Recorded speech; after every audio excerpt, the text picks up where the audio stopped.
Percy's Promise.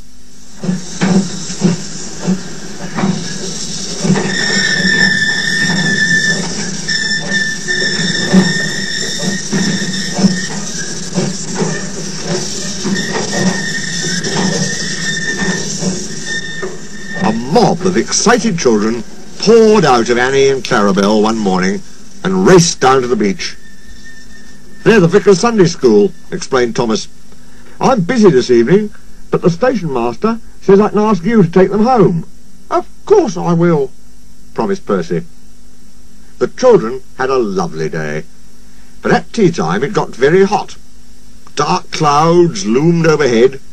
Then came lightning, thunder, and rain. The children only just managed to reach shelter before the deluge began. Annie and Clarabel stood at the platform. The children scrambled in. "Can we go home, please, station master?" asked the vicar. The station master called Percy. "Take the children home quickly, please," he ordered. The rain streamed down on Percy's boiler. "Ugh!" he shivered and thought of his nice dry shed. Then he remembered. "A promise is a promise," he told himself. "So, here goes." His driver was anxious. The river was rising fast. It foamed and swirled fiercely, threatening to flood the country any minute. The rain beat in Percy's face. "I wish I could see! I wish I could see!" he complained.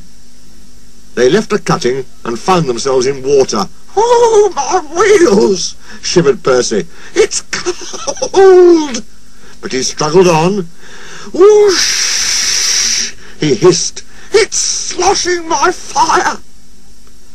They stopped and backed the coaches to the cutting and waited while the guard found a telephone. He returned looking gloomy. "We couldn't go back if we wanted," he said. "The bridge near the junction is down." The fireman went to the guard's van carrying a hatchet. "Hello," said the guard. "You look fierce." "I want some dry wood for Percy's fire, please." They broke up some boxes, but that did not satisfy the fireman. "I'll have some of your floorboards," he said. "What, my nice floor?" grumbled the guard. "I only swept it this morning." But he found a hatchet and helped. Soon they had plenty of wood stored in Percy's bunker. His fire burnt well now. He felt warm and comfortable again.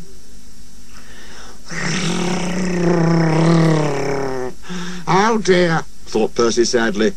"Harold's come to laugh at me." Boom! Something thudded on Percy's boiler. "Oh!" he exclaimed in a muffled voice. "That's really too bad. He needn't throw things." His driver unwound a parachute from Percy's indignant front. "Harold isn't throwing things at you," he laughed. "He's dropping hot drinks for us." They all had a drink of cocoa and felt better. Percy had steam up now. "Beep, beep, thank you, Harold," he whistled. "Come on, let's go." The water lapped his wheels. "Ugh!" he shivered. It crept up and up and up. It reached his ash pan, then it sloshed at his fire. Oosh! Percy was losing steam, but he plunged bravely on. "I promised," he panted. "I promised." They piled his fire high with wood and managed to keep him steaming. I must do it," he gasped. I must! I must!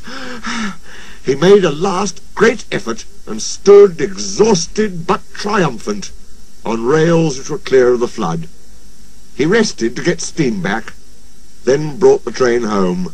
"3 cheers for Percy," called the vicar, and the children nearly raised the roof. The fat controller arrived in Harold. First he thanked the men. "Harold told me you are a wizard, Percy.